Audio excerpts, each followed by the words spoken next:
Here, my first video. I gotta stop shaking this camera. Okay. So I just want to talk a little bit about my early years before I really discovered so many issues that I was dealing with when it came to my energy levels. Early years, basically I was always tired. Right? I'm talking about my teens, even before then, but definitely remember my teens and my 20s. So it was impossible for me to wake up. So it was just so difficult to wake up in the mornings. I know a lot of people deal with that, but it was really hard. Constantly had brain fog, slow-witted, did not feel very smart. I pretty much felt stupid, right? I never understood why other kids were just like, their hands would dart up every time the teacher would ask a question.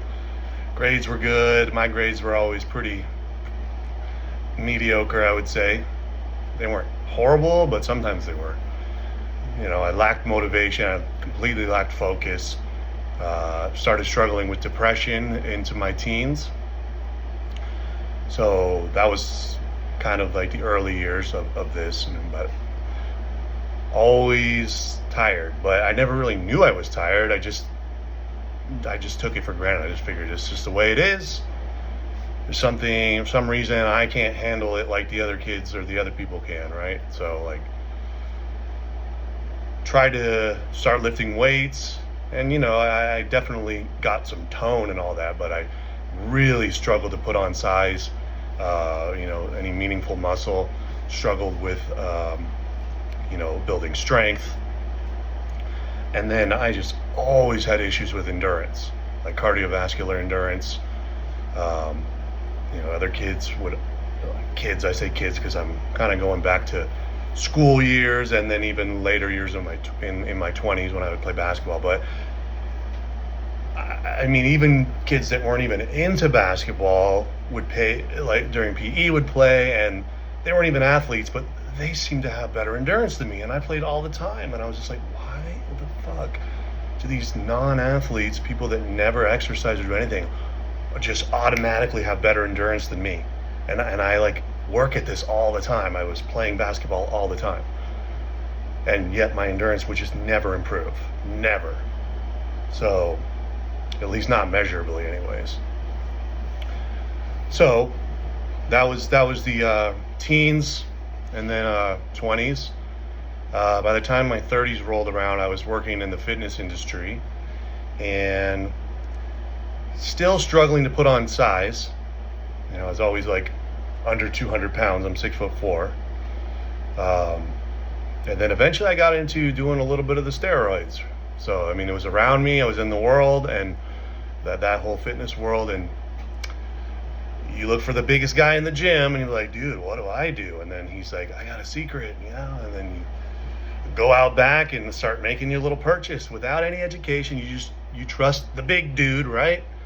So I got into doing exogenous testosterone, messed around with tren and some other stuff, but mainly it was just the testosterone. So went into it completely uneducated. I actually didn't want to know, because I was like, I don't want to know, I just want to get big. So started taking the steroids, and then mainly testosterone, but I started packing on size. Finally eclipsed 200 pounds. And at one point I got all the way up to 240.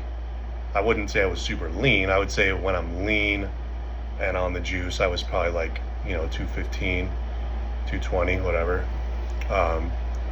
But yeah, so that was my 30s. So it was the steroids. I was pretty much on TRT for 7 years, and I was so stupid and ignorant to it.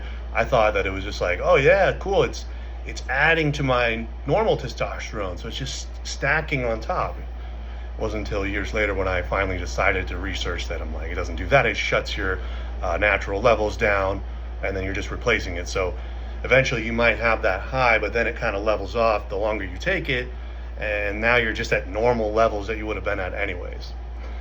But there was a reason why I wasn't able to really build much muscle during those years before I was taking the TRT.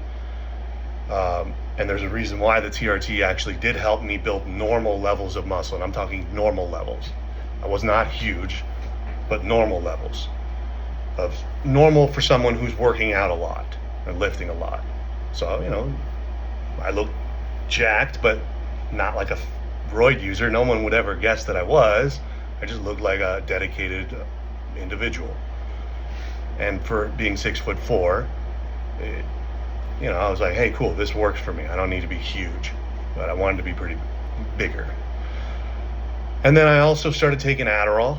I got diagnosed with adult ADHD, and I was obviously would go through a lot of be spaced out a lot, and then took years of this. Just I never really had a clue what was going on, and this is the first breakthrough I came across in around 2020.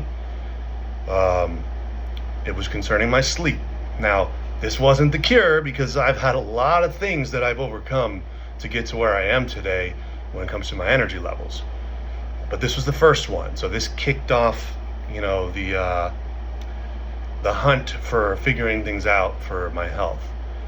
It's been a long road. So I had this roommate, and he would basically, let me give a little backstory into what it was like for me, my sleep. So embarrassing to think about that I actually lived like this. So I used to wake up probably about 10 times a night, easily 10 times a night. I mean full wake up, not like I'm awake and then doze back up. No, full wake up. Get up, go to the bathroom, and then go back to bed. Like 10 times a night on average. I just thought this was normal. I just was and my brain was just so fucked up from lack of sleep that I didn't question things. I was just moronic. I was just, and that's from lack of actual sleep, and I'll get to why I was not getting sleep.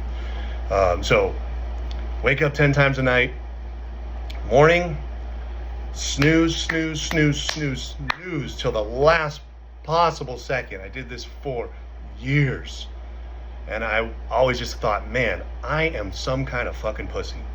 Everybody else can get up and get out, not me. There's something, I'm just fucking lazy or something. I thought that I didn't understand why. I'm like, man, how do people do it? This is the hardest thing in my life, is to just wake up.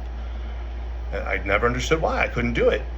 So I would snooze. When I finally did get up, throw my clothes on, mouthwash. I wouldn't even brush my teeth. Fucking embarrassing. I got a lot of cavities later on, but I would just use mouthwash because I didn't have time for toothbrush. And with the lack of sleep, you're just too lazy to really do anything that involves effort. So mouthwash, right? So the mouthwash, and then the worst part, and this, you could get away with this when the messy hair look was like a thing, but I kept it a thing for a lot longer than it actually was a thing, let's just say. But I kept telling myself, yeah, this is a thing still, even though it wasn't a thing anymore. Wasn't a thing since early 2000s probably.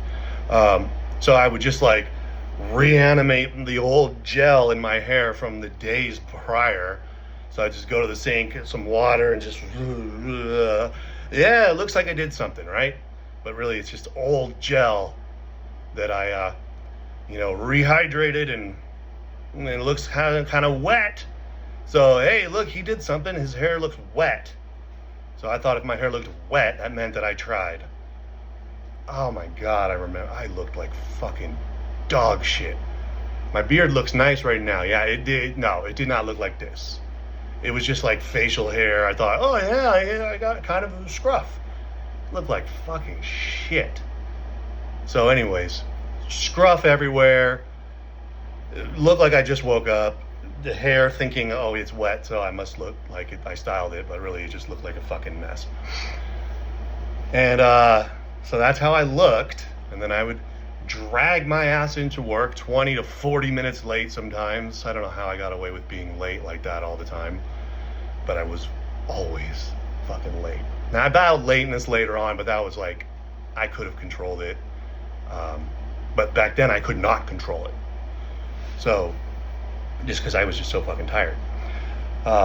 So once I got to work, and I worked a split shift for many years, working in the fitness industry. So I would do, I was a trainer at one point for years, and then I was a training manager. I did a lot of sales, still do that. And so I'd do 2 different shifts. So the first shift, I would get through it about 4 hours, just caffeine, Adderall, more caffeine.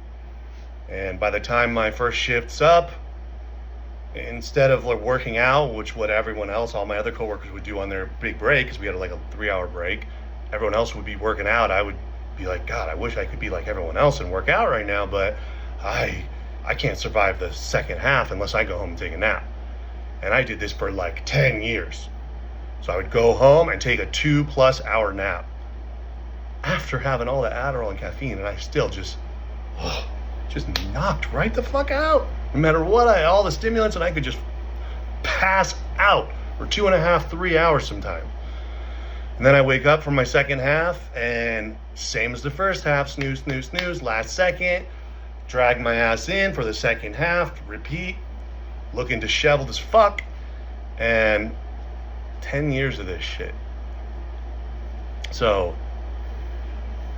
my breakthrough was I had a roommate around 2020-ish, and my roommate was like, hey bro, you sound like you're fucking dying in your sleep every night. I can hear you through the walls. I'm like, what do you mean? You're like choking. Like, choking? You're like, yeah. Like, you won't breathe, and then all of a sudden, you'll start gasping for air, and then you'll snore so loud. Now, some people told me I had snored before when I was in my early 20s as well. So I've been dealing with this for a long time.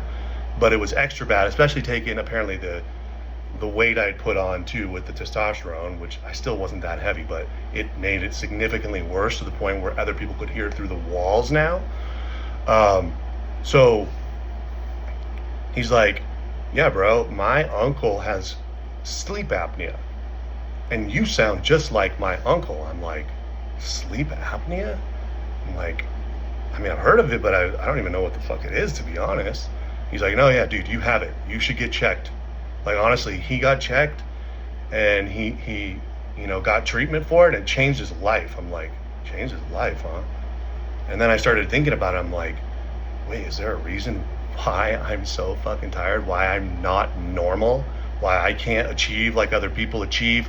Why I have to delay my workouts till the absolute nighttime when I don't know don't have to go back to work, and all sorts of stuff.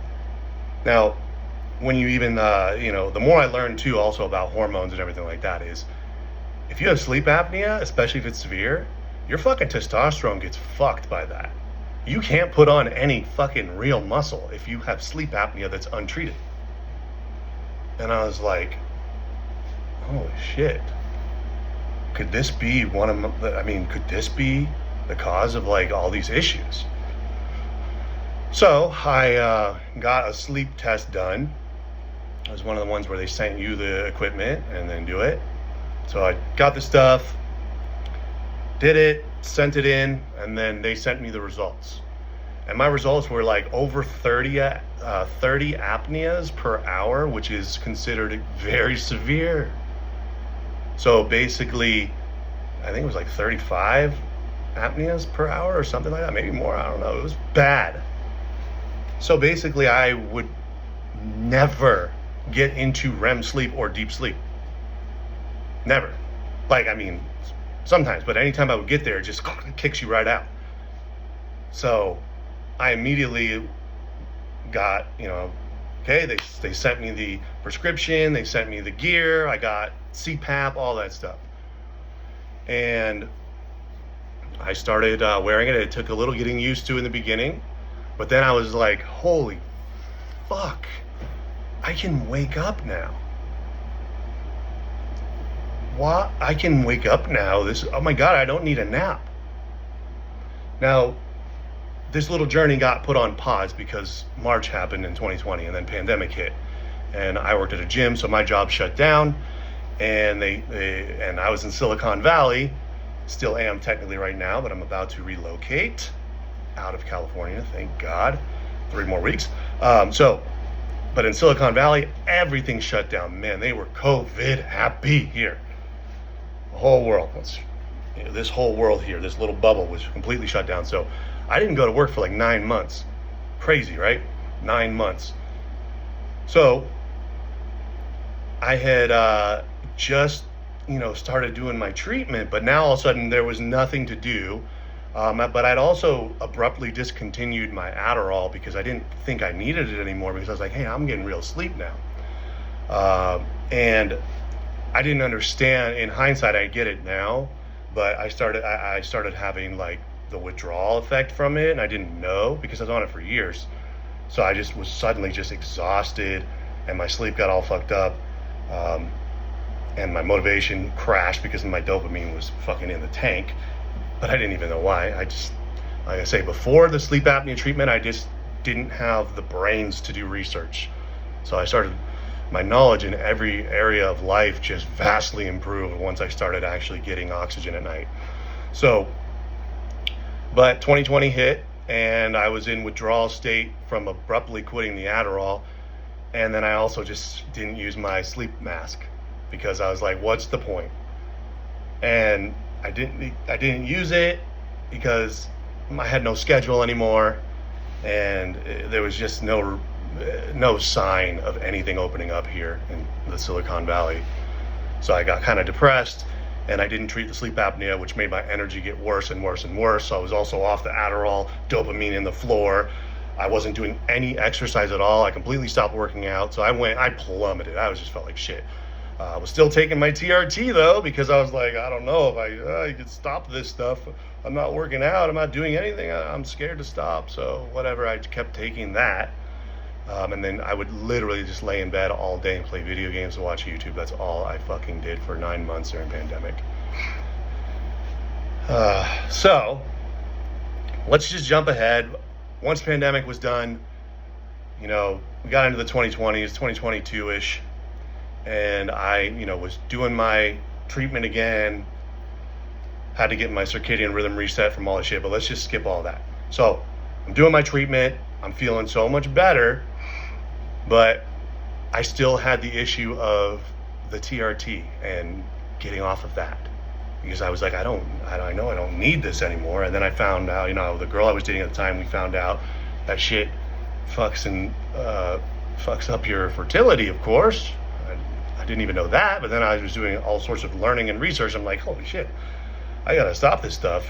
I gotta get off this. And plus, I'm doing my sleep mask now and everything. So enter the first hurdle, right? Because I'm getting the sleep now, but now I gotta go through coming off of 7 years straight of TRT.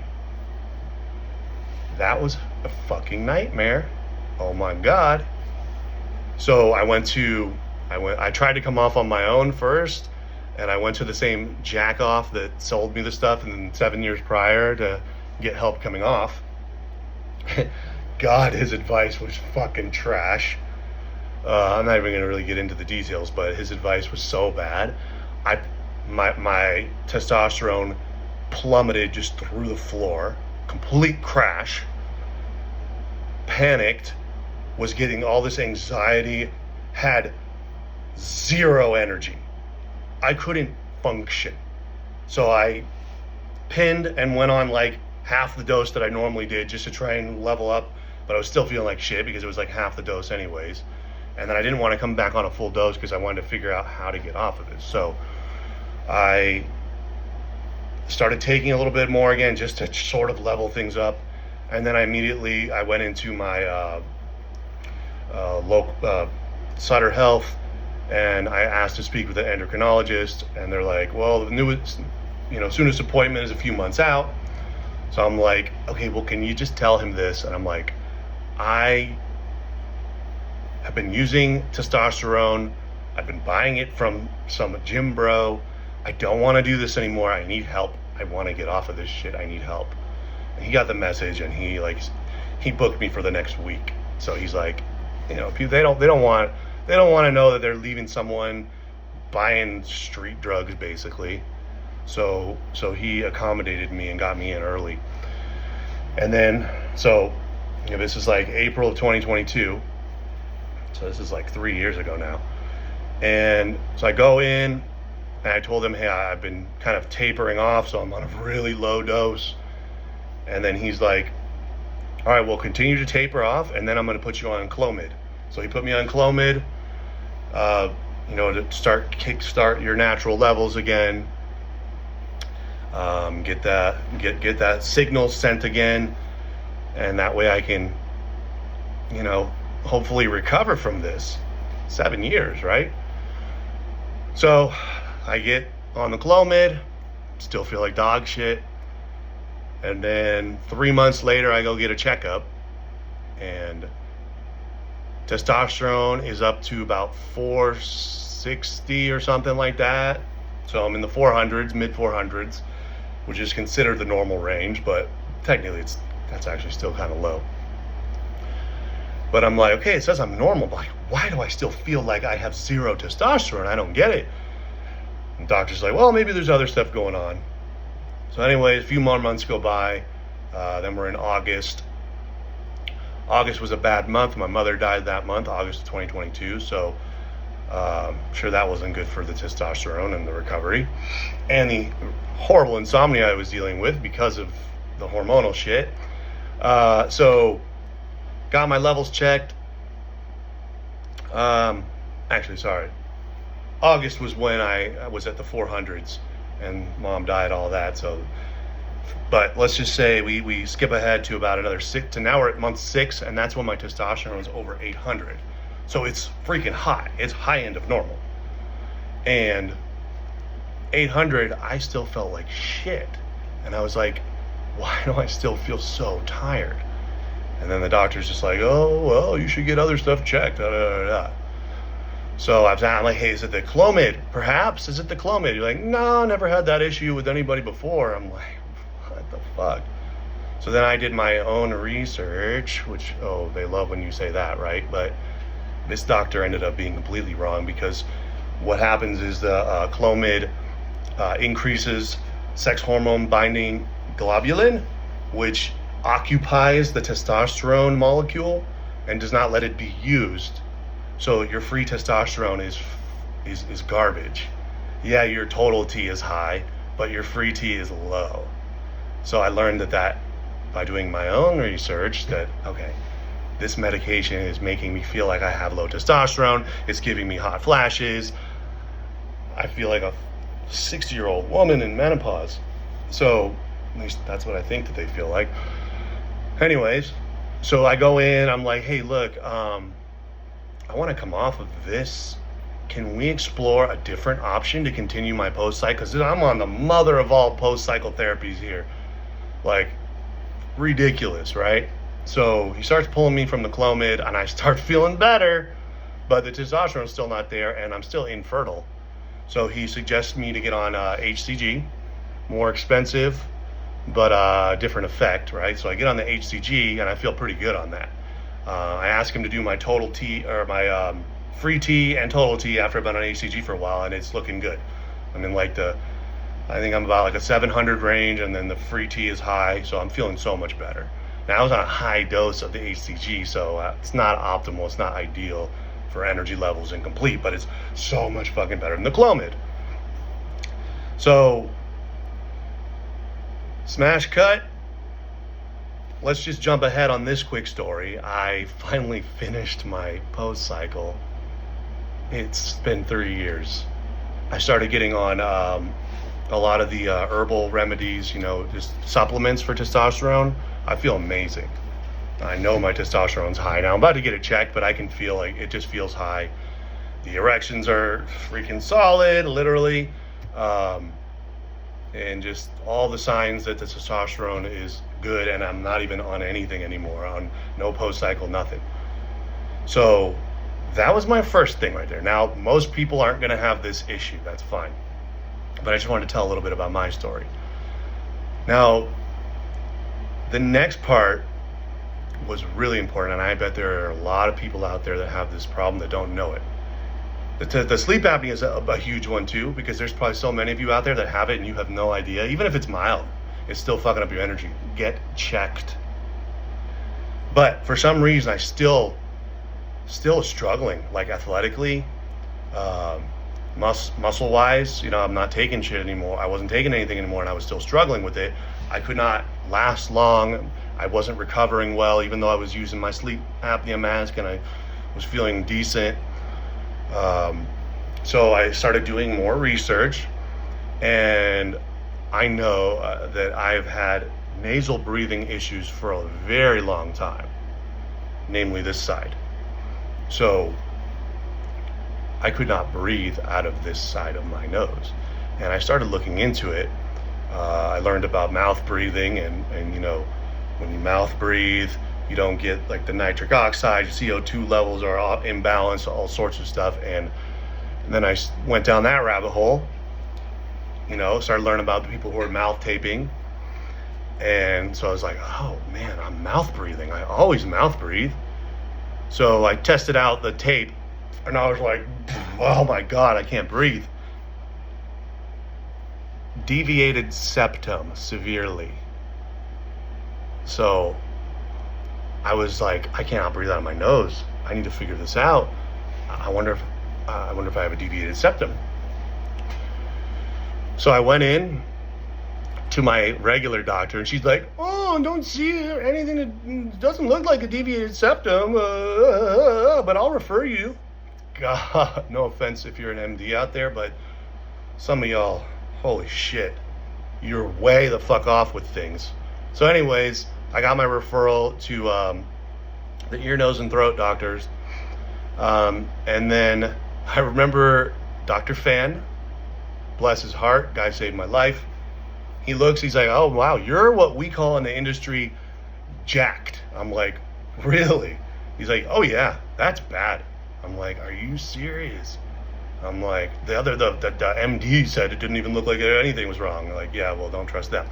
So he's like, yeah, your insurance will cover the surgery. I'm like, really? Like, oh, yeah, well, I mean, as long as if there's sleep apnea involved and you have a diagnosis, I'm like, yeah, I do. So I gave him the diagnosis, everything. They took pictures, and then boom, insurance covered it. And it's like $100,000 surgery, so I heard. Got it done for like $1,000. So I got that surgery at the end of 2024 in December, and it was rough, and the recovery was pretty painful. Sleep was very uncomfortable. But then all of a sudden, I got this splint things removed, everything removed, and I was like, oh my God, I can breathe. Wow, so this is what it feels like. So the first thing I started doing was mouth tape at night. Still use my sleep apnea CPAP, because I'm not just going to stop that. Not until I get like a legit sleep test to see what's going on, because there could be some throat stuff going on. So I just want to guarantee that I'm going to be okay. So started taping my mouth shut, breathing through my nose all the time. I am telling you, it was a game changer. I could suddenly just, my endurance started, like I would do my cardio and my workouts, but they would actually benefit. Like I would actually gain endurance, which I couldn't. Like for years, I would do these things, but it would never increase my endurance. And the simple change of breathing through my nose at night changed everything. So now suddenly I can work out for like not five, but let's just say 2 to 3 times longer. My endurance started getting better and better. And I went through a little hiccup where I got really sick, because I think I was just pushing a little too hard, because I was very excited about being able to work out hard again. Like as if I was on steroids or something, right? But I wasn't. But I got better and I picked it up. So that was earlier this year. And then I discovered a book that helped me level up to the next level. So we got my sleep apnea under control. We got my hormones under control. Now I can breathe through my nose. I'm taping the mouth. And then I bought a book called Atomic Habits. And that very much changed my life even more. So, I mean, I don't know what it is. I'm something about the oxygen I'm getting at night, but I started getting more motivation and I started wanting to improve myself. And I just started feeling so confident that I could now because my ability like to breathe is like, oh my God, my brain is it's like functioning every time. I'm just like, and mind you, I'd still been on the Adderall, and I'm pretty much off of it now. Like I've tapered so far down, but I don't want to go through those withdrawals again. But the last time I came on this low of a dose, I was fucking bleh. But now I'm just like I'm getting lower. I'm feeling better, so I'm pretty much almost off of it. Um, but my energy just keeps getting better and better and better. Currently, I think 55 days in a row of cardio, and that means like at least 20 minutes. I started running again. I told myself I'd never be able to run again. I weigh like 215 right now, but I'm running again. I'm doing those stair climbers with no hands, right? I started doing HIIT training, athletic stuff. I'm like athletic again. I'm like more athletic than I was ever, actually. Um, Putting on some size, right? I'm like 10% body fat now. I would tell you at the beginning of this year, I was like 16%. And I wasn't even trying to lose body fat this time. The Atomic Habits helped me really just line everything up. I started getting my supplements down, which helped my natural testosterone. I feel so amazing. Energy is so high. And the ideas are flowing.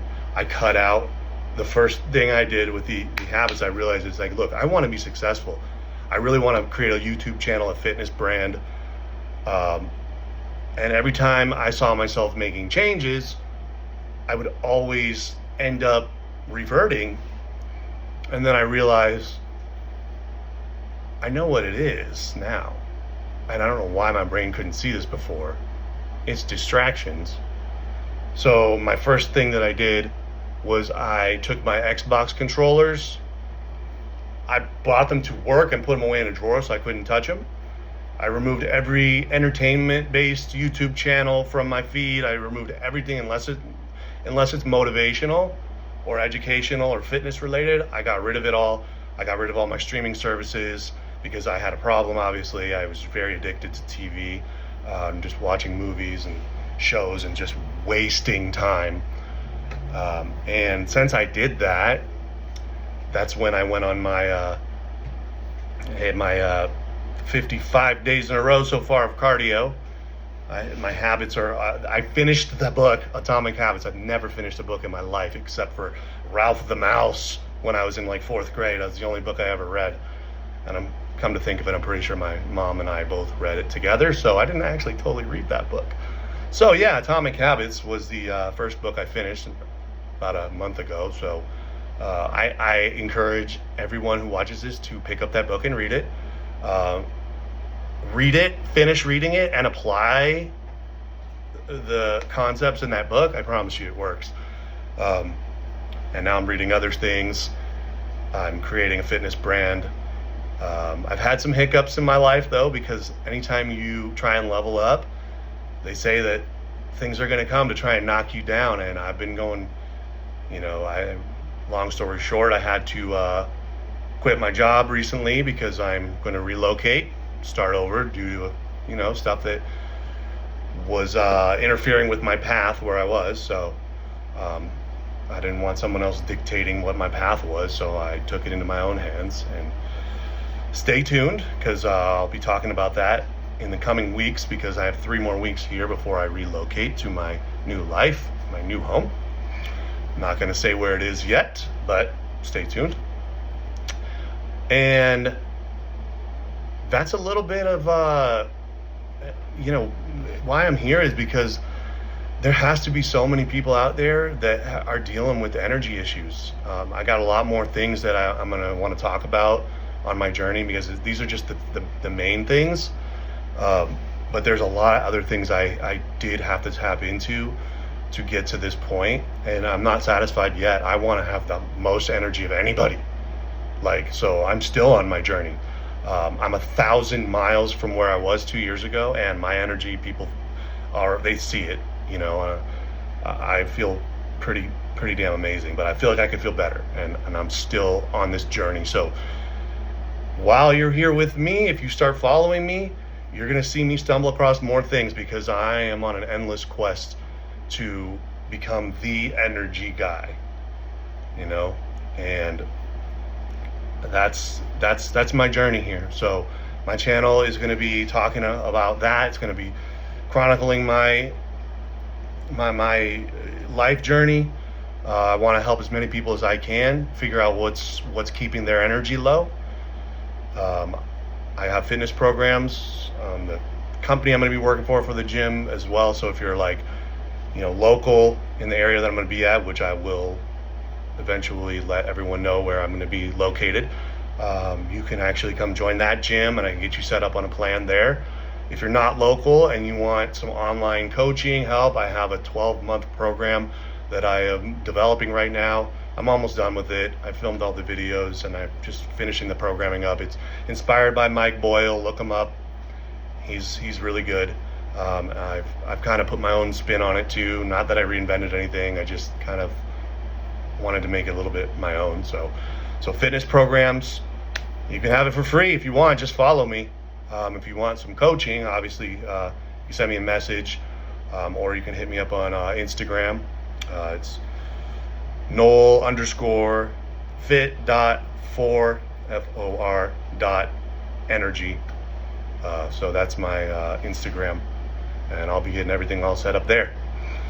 So this is my first video. I didn't do any other takes. I'm just gonna post this. I'm not gonna rethink it. I'm not going to call this a rough draft like I thought I was. I'm just gonna go with it. So I'm gonna post this. It's my first video. More to come. Stay tuned, and please, if I get people following me and I can build something out of this, that would be fucking amazing. So, day one. Talk to you soon.